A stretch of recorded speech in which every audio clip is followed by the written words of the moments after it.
नमस्कार शेतकरी बांधवांनो, आज मी अहमदनगर जिल्ह्यातील पाथर्डी तालुक्यातील भवरवाडी या गावामध्ये आलो आहे आणि आज आपल्यासोबत शेळी पालन करणारे शेतकरी आहेत सुभाष भवर. आपण यांच्याकडून जाणून घेणार आहोत की शेळी पालन म्हटलं की प्रत्येकाच्या मनामध्ये प्रश्न असतो की शेळी पालन करण्यासाठी किती खर्च येतो किंवा शेळी पालनाचं व्यवस्थापन कसं असायला पाहिजे, शेळी पालन हे शेतीसाठी किती पूरक असतं आणि शेतीसाठी एक जोडधंदा म्हणून शेळी पालन आपण कशा पद्धतीने करायला पाहिजे, या सगळ्या गोष्टीची आपण आज शेतकऱ्यांशी चर्चा करणार आहोत. त्यामुळं हा व्हिडिओ सगळ्यांनी नक्की शेवटपर्यंत बघा, कारण अतिशय महत्त्वाची शेतकऱ्यांना बरेचसे प्रश्न असतात की शेळी पालन म्हटलं की शेळींवरती अनेक आजार येतात, शेळी पालन व्यवस्थापन कसं करायचं, चारे कुठले वापरायचे, त्यात शेळ्यांची व्हरायटी कशी नेमायची, ह्या सगळ्या गोष्टी आज आपण त्यांच्याकडून जाणून घेणार आहेत. तर सर नमस्कार, स्वागत आहे आपलं महाराष्ट्र प्राईम न्यूजमध्ये. आज आपल्याला महाराष्ट्रातील शेतकरी वर्ग बघतोय. खऱ्या अर्थानं आज जाणून घ्यायचं की तुम्ही आज एक शेतकरी आहात आणि मग शेती असताना तुम्ही शेळी पालन हा व्यवसाय कसा निवडला? शेळी पालन असा व्यवसाय निवडला की कधी पाऊस नाही पडत शेतीमध्ये, कधी मग असा दुष्काळ परिस्थिती असते, मग शेतीमध्ये अडचणी येतात पिकामध्ये याच्यामध्ये, मग त्याच्यामुळं शेळी पालन ही व्यवसाय मी निवडला. बरं, आता जे शेळी व्यवस्थापन जे तुमचं केलं व्यवस्थित, अगदी तुम्ही घरापाशी शेळीचं गोठा वगैरे बांधलेला आहे, कधीपासून सुरुवात झाली खऱ्या अर्थानं? मी 2016 साली सुरुवात केली होती. म्हणजे 2016, आता 5 वर्ष झाले तुम्ही शेळी पालन हा व्यवसाय करताय. तर 2016 पासून सुरुवात केली होती, तर मी 4 शेळ्यापासून सुरुवात केली होती. कसं आहे बरं, म्हणजे सुरुवात कशी झाली, नंतर शेड निर्मिती कशी केली, कसं आहे? शेड माझं पूर्वी पोल्ट्री होती, घराजवळ असल्यामुळं थोडासा वासाचा प्रॉब्लेम असल्यामुळं थोडं वास शेजाऱ्याला पाजाऱ्याला येत होता, म्हणून मी शेळी पालनाकडे वळालो. त्याच्यामुळे शेळी पालनाला मी सुरुवात केली. अच्छा, सुरुवातीला ज्या तुमच्याकडं 4 शेळ्या होत्या त्या कशा होत्या, कोणत्या होत्या आणि त्याच्यापासूनच वाढवल्यात की म्हणजे कसं वाढवत गेलात तुम्ही? एक मित्र भेटले होते रवी सर म्हणून, मी वडोदच्या बाजारला गेलो होतो, तर ते म्हणले मी बोकडं घ्यायला गेलो होतो, बकरी घ्यायची होती मला, बकरीसाठी काम करायचं होतं. तर ते भेटल्यानंतर ते म्हणले बकरीवर काम करण्यापेक्षा शेळ्या घ्या, म्हणून मी 2 शिरोई त्यांच्या हाताने 2 कोटा अशा त्या फुलांबरीहून वडोदच्या बाजारवरून मी इथं घेऊन आलतो आणि 4 शेळ्यापासून मी सुरुवात केली.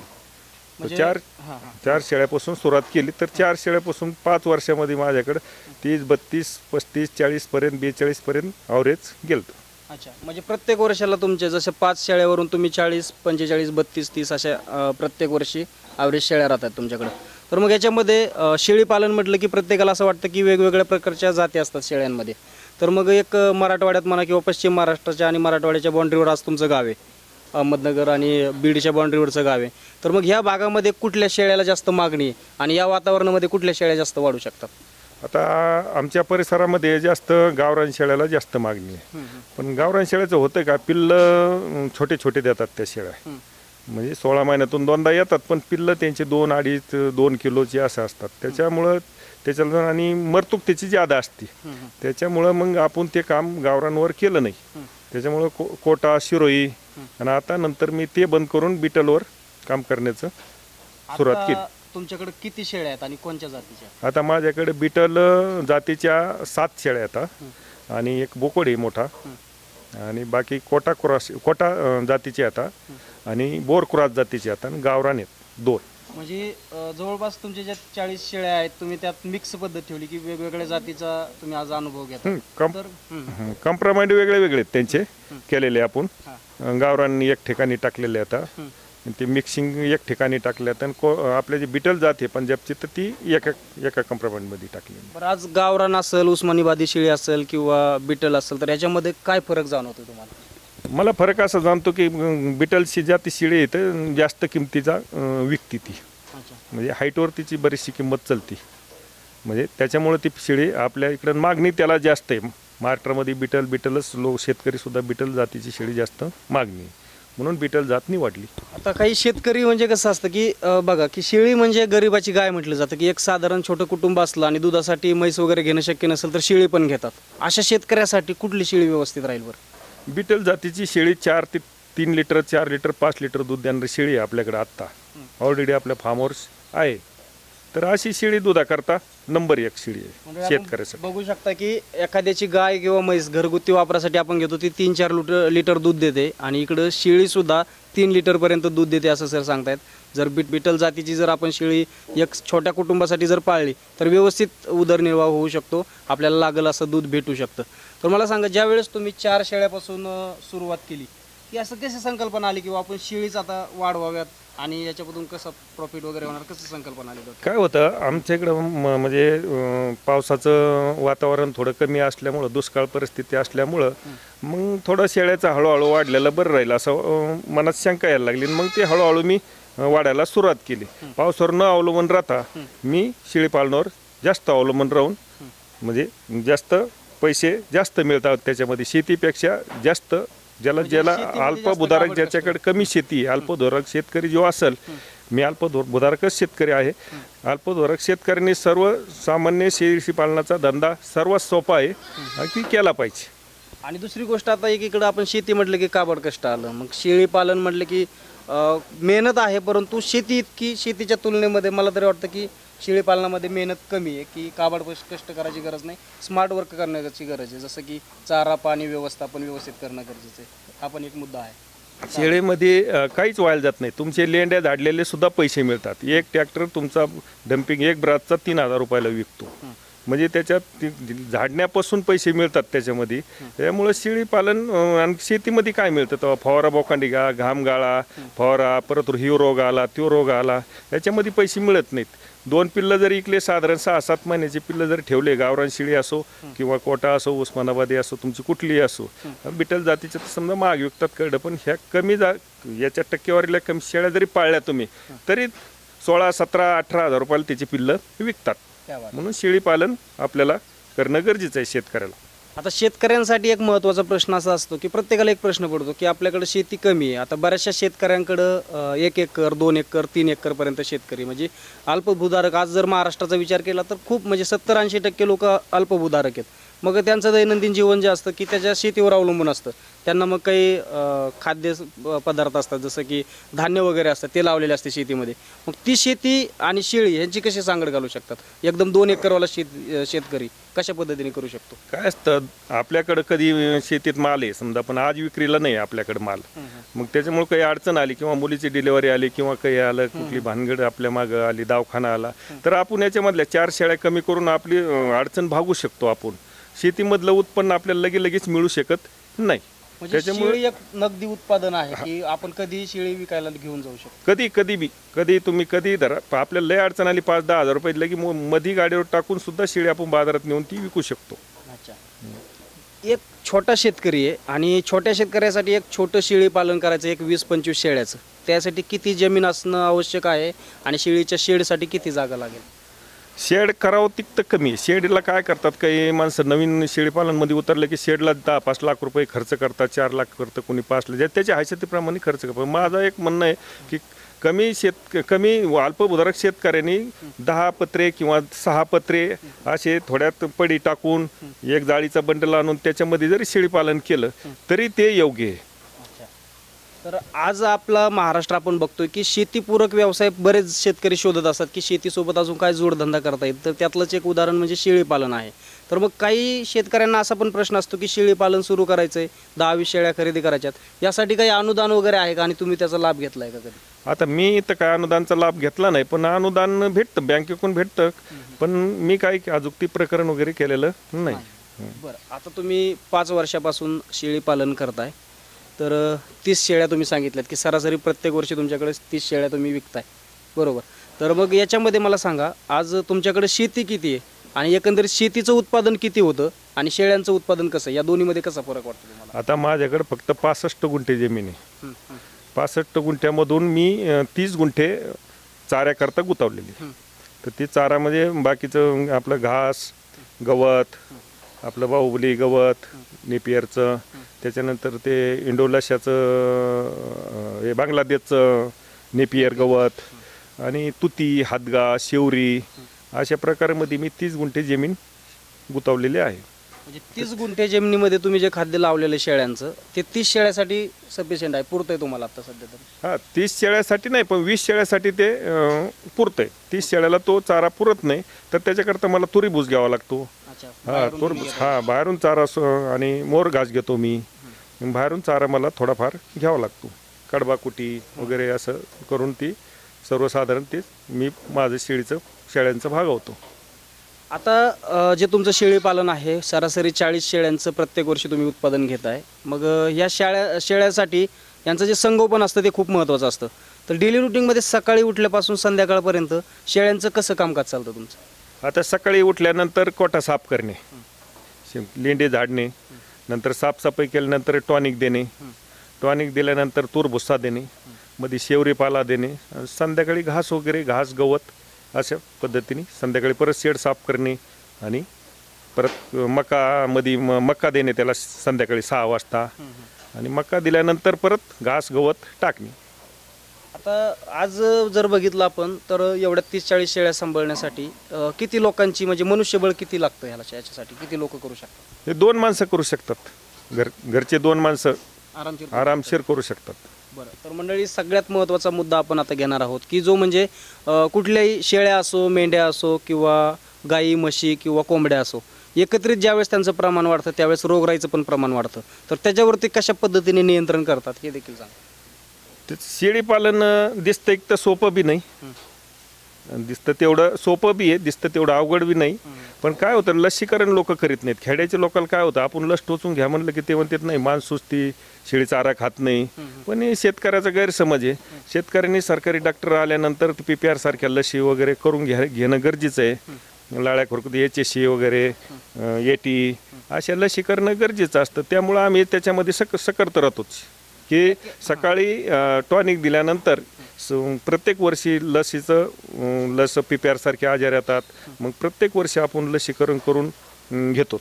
अच्छा, एका शेळीमागं लसीकरणाचा खर्च किती असू शकतो? एका शेळी पाठीमागं लसीकरणाचा साधारण 50-60 रुपये खर्च येतो. फक्त 50-60 फक्त 50-60 रुपये. तर मंडळी अतिशय महत्त्वाचा मुद्दा आहे. आपण म्हणतो की शेळ्यांना मर येते किंवा वेगवेगळ्या प्रकारचे आजार होतात, परंतु हे कशामुळे होतं तर आपण रेग्युलर त्यांना लसीकरण देत नाहीत.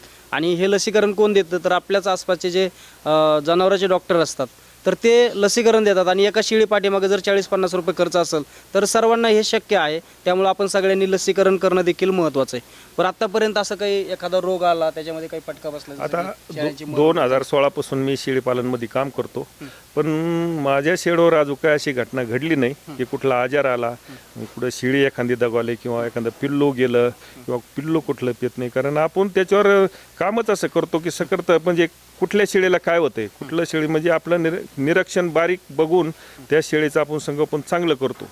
म्हणजे एवढं काळजीपूर्वक लक्ष दिलं तर शेळीला कुठलाच काही आजार होऊ शकत नाही किंवा काही होऊ शकत नाही. जरी झाला तरी त्याचं ट्रीटमेंट आपण आपल्या शेडवर औषधं वगैरे ठेवले पाहिजेत. तेवढं डॉक्टर येऊपर्यंत आपण तिचं हे औषध दिलं पाहिजे. तर मंडळी प्रथम उपचार ज्याला आपण म्हणतो की आपण जसं आपल्याला एखाद बार ठेच लागली, कुठंसं छोटंसं कापलं तर आपण ताबडतोब घरच्या घरी आपण काहीतरी थोडंसं त्याच्यावर उपाय करत असतो. त्याच पद्धतीने शेळ्या असतील, मेंढ्या असतील किंवा अन्य कुठले आपण प्राणी ज्यावेळेस पाळतो त्यांच्यावरती प्रथमोपचार करणारे जे औषध असतात ते डॉक्टरांच्या सल्ल्यानुसार आपण घरामध्ये ठेवायला पाहिजेत. तर अशा पद्धतीने आपण शेळी पालनाचं व्यवस्थापन करायला पाहिजे. पण आता सगळ्यात महत्त्वाचं म्हणजे हा जो लसीकरणाचा जो कालावधी असतो, एखादी शेळी वेल्याच्या नंतर छोटे छोटे पिल्ले असतात, मग ते शेळीला लसीकरण द्यायचं का ते पिल्लाला, आणि त्याचा कालावधी कसा ठरला जातो? शेळीलाच लसीकरण द्यायचं असतं, पिल्लाला नसतं द्यायचं. पिल्लं 3 महिन्याचे झाल्यानंतरच लस त्यांना चालते. शेळीला 3 महिन्याच्या आतली गाभण असेल तर त्यांना लस चालते. अच्छा, अजून एक दुसरा महत्त्वाचा मुद्दा असा आहे की एखादी शेळी असते आणि ती गाभण राहत नाही, तर त्याच्यासाठी काय पर्याय योजना केल्या पाहिजे? आता काही वेळेस काय होतं शेळीला की गाभण राहण्याकरता काही शेळ्याला बोकड पुरत नाहीत. आता माझ्या फार्मवर बी एक 40 हाईटची शेळी आहे, नागरा कलरची. त्याला बोकड पुरत नसल्यामुळं मला बोकड पंजाबवरून मागावं लागला 43 हाईटचा त्या शेळीकरता, एका शेळीकरता. तर त्या शेळीला मग तीच लगेच गाभण राहिली. असे काही वेळेस मग नाहीच शेळी जर गाभण राहत नसेल तर तिला आपल्या व्हिटोवर येण्याच्या 5 गोळ्या असतात, त्या 5 दिवस देणे. काही असं म्हणजे घरेलू उपाय वगैरे कधी केला का काही असं? घरेलू उपयोग तर अजून केला नाही, पण शेळ्याचे जर पोटात आजार वगैरे होत असले पोटात दुखत असलं तर लिंबाचा पाला साऱ्यात उत्तम आहे. अच्छा, लिंबाचा पाला म्हणजे कसं पाजायचा की नाही, लिंबाचा पाला सरळ दावणीत टाकून द्यायचा. फांद्या आणायच्या, फांद्या दावणीत टाकून द्यायच्या. ते पाला खात्यात, साल खात्यात, पोटासारखे आजार शेळ्याला होत नाहीत. क्या बात आहे. आता दुसरी गोष्ट अजून अशी असते की एखादी शेळी जवळ आली आणि कधी कधी काय होतं की शेळी आडणं म्हणा किंवा गाभाडणं असे भरपूर प्रकार असतात आणि त्यावेळेस अचानक डॉक्टर उपलब्ध नाही होत, तर तशा वेळेस कशी काळजी घ्यायला पाहिजे? आता शक्यतो आता असा काही प्रकार शेडवर आजपर्यंत झाला नाही, शेळी गाभाडली नाही अजून. पण जर एखादी शेळीला जर बोकड मोठा असला आणि शेळी जर आपली क्रॉसमधली असली, तिला क्रॉसिंग केलं असलं आपण मोठ्या बोकड, तर तिला डिलिव्हरीला त्रास होतो. तर त्यावेळेस काय करायचं, थोड्या वेळ वाट बघायची. नंतर मग काय करायचं, तिच्या माया अंगाला थोडा भावरा द्यायचा. भावरा दिला म्हणजे ते ऑटोमॅटिक पिल्लू बाहेर येतं. भवरा म्हणजे काय? म्हणजे भावरा म्हणजे आपण त्याला 2 गोडतेल घ्यायचं. गोडतेल घेऊन आपले 2-3 बोटं गोडतेलमध्ये बुडायचे आणि तो माया अंगात तिच्या हात फिरवायचा, बोटं फिरवायचे. ओके. तर म्हणजे तेल लावून एक प्रकारे आपला हात निर्जंतुक करून आपण भवरा दिला तर ते थोडंसं सोपं होऊ शकतं. तर अशा पद्धतीने आपण शेळ्यांची डिलिव्हरी करू शकतो आणि शक्यतो डॉक्टरांना बोलवून केलेला अतिउत्तमच आहे. आता शेळी पालनसाठी जो बोकड आपण वापरतो, एखाद्या फार्ममध्ये जो बोकड असतो, तो कुठल्या प्रजातीचा असायला पाहिजे? बिटलचा असायला पाहिजे बोकड. बिटलचं का, बिटलच्या कुठली शेळी क्रॉस करा बिटलच्या बोकडाने, त्याचं पिल्लू जबरदस्त होतं. कमीत कमी 4.5-5 किलोचं पिल्लू त्या शेळी टाकते. ती पिल्लू 5 किलोचं पिल्लू. आता जर बिटल बघितलं आपण तर बोकडाचा आकार खूप मोठा असतो, हाईट जास्त असते आणि गावरान शेळ्या ह्या छोट्या असतात. मग काही प्रॉब्लेम तर नाही होऊ शकत? तिसऱ्या याताची जर शेळी असेल तर बिटलच्या बोकड्याने क्रॉस केली तरी काय अडचण येत नाही. मी सांगितलेलं तुम्हाला तो मुद्दा की जर प्रॉब्लेम आला तर गोड तेल जरी थोडे डिलिव्हरी डॉक्टर लांब असेल, अडचण असेल, शेळी थोडा त्रास होत असेल, 1 तास झाला, 1.5 तास झाला, तर अशा प्रकारे तिला गोड तेलात 2-3 बोटं बुडून त्या मायांगाला तिचा भावरा देणं हे आपलं काम असतं. त्याच्यामुळे डॉक्टर येऊपर्यंत आपण ते करू शकतो. तर मग सर्वसाधारण शेळी पालन करत असताना आपण बोकड निवडत असताना बिटलचा निवडायला पाहिजे असं तुमचं म्हणणं आहे? माझं म्हणणं बिटलचाच बोकड निवडायला पाहिजे, जेणेकरून तुमचे जे पिल्लं तयार होणार आहेत पुढे ते मोठ्या साईजचे होतील. भरपूर मोठी. तर आता सगळ्यांना एक महत्त्वाचा प्रश्न पडला आहे की तुम्ही 30-40 शेळ्याचं व्यवस्थापन केलं आहे, अगदी 30-35 गुंठ्यामध्ये तुम्ही शेळ्यांचं चारा व्यवस्थापन केलं आहे. तर मला सांगा, एकंदरीत वर्षकाठीला तुमचं शेळ्या नसतानाचं उत्पादन कसं असायचं आणि शेळ्या पालन सुरू केल्याच्या नंतर उत्पादन कसं आहे, याच्यामध्ये काय फरक? आता मी जे 30 गुंठे रान गुतावलेलं आहे चाऱ्याकरता, तर त्याच्यामध्ये मला उत्पन्न तर 25,000 रुपये होत होतं वर्षाचं. तर 25,000मध्ये 12-12,500 रुपये खर्चच होत होता. म्हणजे 12,000 ते 12,500 रुपये मला त्याच्यातून वर्षाला मिळत होते. तर माझ्या एका शेळीपासून मला तेवढे पैसे मिळतात. अच्छा, 12,000 ते 12,500 रुपयापेक्षा जास्त पैसे मला एका शेळीपासून मिळतात. तर मग मी असा विचार केला की मग जमिनीमध्ये आहे काय, मग चाराच करून टाकला मी. क्या बात आहे. खूप महत्त्वाचा संदेश आहे या ठिकाणी की आपण फक्त एकच शेती न करता शेतीसाठी जोडधंदा करायला पाहिजे. आणि आज आपण जर बघितलं तर शेणखत असेल, लेंडी खत असेल, तर याला रासायनिक खताच्या कितीतरी पटीने मागणी आहे आणि हे खत शेतीसाठी देखील खूप उपयोगी आहे, सुपीकतेसाठी खूप कामाला येतं. त्यामुळे शेळ्याचं लेंडे खत हे आज मार्केटमध्ये ट्रॉलीला 3,000 रुपयापर्यंत ट्रॉली आज जाते. तर अशा पद्धतीने आपण देखील एखादं शेळी व्यवस्थापन करायला पाहिजे. तर आज मला सांगा की आज आपण महाराष्ट्रामध्ये बघतोय की शेतकऱ्यांचे मुलं आज व्यवसायासाठी वेगवेगळ्या ठिकाणी भरकटताना दिसत आहेत. काही नोकरीच्या पाठीमागं पळत आहेत, 30-35 वर्ष वय झालं तरी नोकरी भेटत नाही आहे, कुठला व्यवसाय करावा हे कळत नाही आहे. अशांसाठी तुम्ही काय सांगा? काय किती शिक्षण जर केलं, नोकरी जर मिळत नसेल तर त्याने व्यवसाय जरूर केला पाहिजे. मग शेळी पालन करा, कुक्कुटपालन करा. कुक्कुटपालनमध्ये बी भरपूर पैसा आहे. माझ्याकडे पहिली पोल्ट्री होती, मी 1 वर्षभर चालवली. काही कारणास्तव म्हणजे घराजवळ असल्यामुळं बंद केली, कारण दुसरं काहीच नाही, वासामुळं बंद केली. नाही तर कोंबड्या एक ते पैसे कशात नाही. म्हणायला कोंबड्याचा धंदा आणि शेळ्याचा धंदा आहे, पण ह्या दोन्ही कामामध्ये भरपूर पैसा आहे. तर शेतकरी बांधवांना आपण बघू शकता, जर आपल्या घरामध्ये एखादा व्यक्ती असा असेल की कुठलाही व्यवसाय हातामध्ये नाही आहे, नोकरी नाही आहे, तर त्यांच्यासाठी आपण सरळ असा कोंबडी पालन, शेळी पालन यासारखा एक व्यवसाय सुरू करून देऊ शकता. आज शेतकऱ्यांच्या मनामध्ये एक सर्वसाधारण प्रश्न असतो की शेळी पालन करायचं आहे, तर यासाठी एखादं 10-20 शेळ्याचं जर त्यांना गोट फार्म सुरू करायचं असेल तर आज मी तिला किती खर्च येऊ शकतो? त्याच्यामध्ये मग तुमचं शेडचा खर्च आणि शेळ्यांचा खर्च, त्यानंतर चारा व्यवस्थापन यानुसार किती खर्च येऊ शकतो? 10 शेळ्यांनी 1 बोकड जर घ्यायचं म्हणलं, गावरान शेळ्या जर घ्यायच्या म्हणलं तर त्याला काय फारसा खर्च येत नाही. समजा तर कशी शेळी घेतली, किती क्वालिटीज भेटली, 15,000 रुपयाला शेळी मिळू शकते गावरान. तर 15,000 रुपयाला शेळी आपण जर पकडली तर 10 शेळ्याचे पैसे झाले किती, 1.5 लाख रुपये. एक बोकड त्याच्यात धरा 10,000 रुपयाचा, 1,60,000 रुपये. पण शेडवर इतका मोठा खर्च करायची गरज नाही. आपण याच्यामध्ये 2 शेळ्या जास्त टाकलेल्या परवडतात आपल्याला. पण पहिला चारा उपलब्ध शेतकऱ्यांनी केला. आपल्याकडे 10 गुंठे जमीन आहे तर आपण चारा आधी तयार करणे, मग शेळ्या घेणं. आधी शेड एक 10 पत्र्याचं तयार करणे, किंवा कोठा जरी केला तुम्ही साधारण, ज्याच्याकडे भांडवल नाही त्याने कोठा जरी केला बांबूचा म्हणा, तुम्ही रानातले लिंबाचे फाटे तोडून कुठले काय तोडून जरी केला, ताडपत्री त्याच्यावर शेततळ्याची टाकून, ती ताडपत्री बरेचसे दिवस चालती, ती ताडपत्री टाकून जरी व्यवसाय सुरू केला तरी फायदेशीर आहे.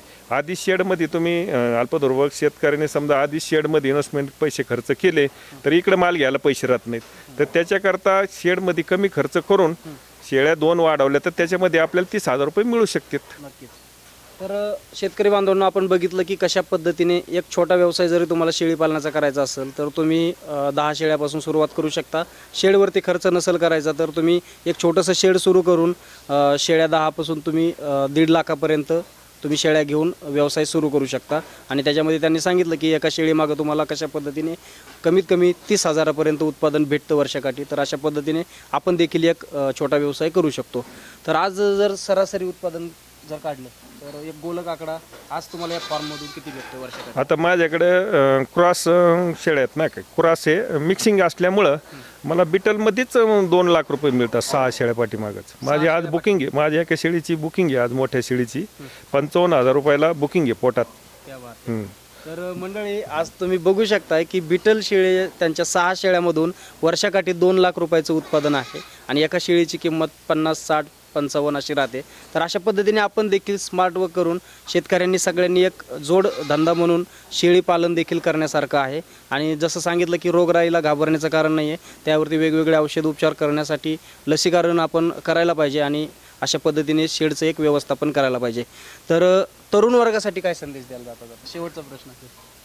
तरुण वर्गाने इकडं तिकडं फिरण्यापेक्षा आपण आपल्या घरी राहून आपण व्यवसायात उतरलं पाहिजे. कुठला व्यवसाय करा फायदेशीरच आहे, तोटा कुठल्याच व्यवसायामध्ये नाहीत. फक्त तकडचं राहून व्यवसाय केला पाहिजे. कुठला करा तुम्ही, कोंबड्याचं करा, शेळ्याचं करा, कुठला करा, म्हशी घ्या, काही करा, पण आपल्या घरी राहून तुम्हाला नोकरी ते बी पैसे मिळू शकतात जर केला तसा चिटकून तर तुम्ही. परंतु आज समाजामध्ये एक अशी भावना असते की नोकरदार वर्ग म्हणजे एकदम उच्च लेवल आणि व्यवसाय किंवा शेळ्यापालन ह्याच्याकडे थोडंसं लोकांचं दुर्लक्ष किंवा बघण्याचे दृष्टिकोन वेगळा असतो. याबद्दल काय सांगाल बरं?